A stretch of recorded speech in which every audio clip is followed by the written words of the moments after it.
નમસ્કાર વિદ્યાર્થી મિત્રો, વસંત પંચમીની આપને હાર્દિક શુભકામનાઓ।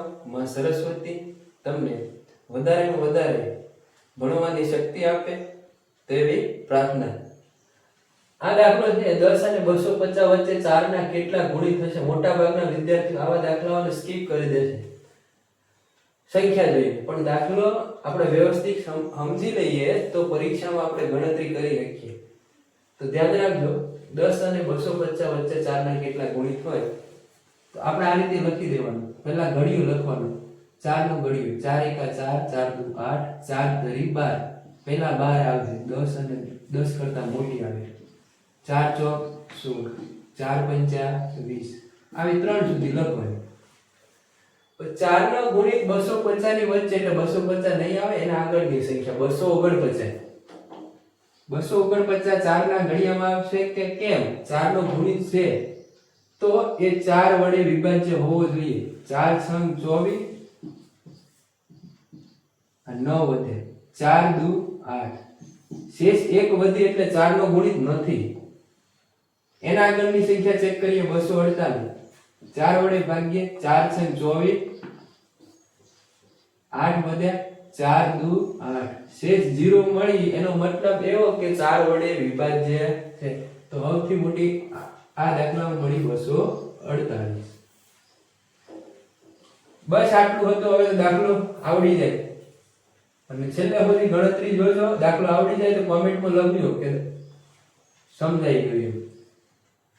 આને કહેવાય પ્રથમ પદ A1, આને કહેવાય A2, બીજું પદ આને કહેવાય A3 અને છેલ્લું છે લાસ્ટ પદ એને કહેવાય AN।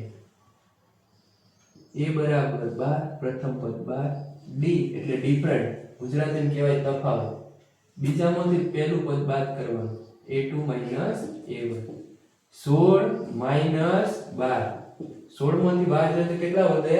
4। લાસ્ટ પદ આપી દીધું આપણને AN, કેટલું?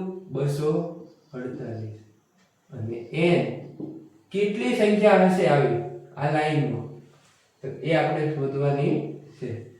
કઈ રીતે શોધશું? તો સૂત્ર AN A+n-1D, AN ની કિંમત 248 બરાબર A ની કિંમત 12, n ની કિંમત નથી એટલે એમ રાખવાનું -1 અને D ની કિંમત 4।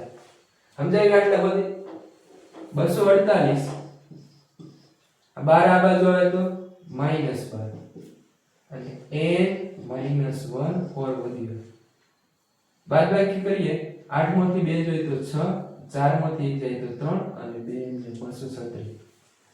4 અહીં ગુણાકારમાં છે બરાબર નહીં, સામેની બાજુ આવે તો ભાગાકારમાં।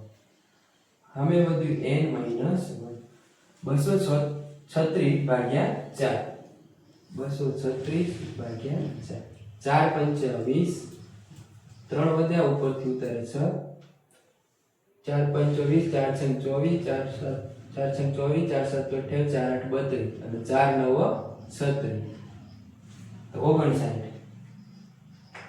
અને -1 આ બાજુ લઈ દો તો +1 બરાબર n, તો n બરાબર જવાબ મળ્યો 60, n બરાબર 60 અને છેલ્લે લખવાનું કે 10 અને 250 વચ્ચે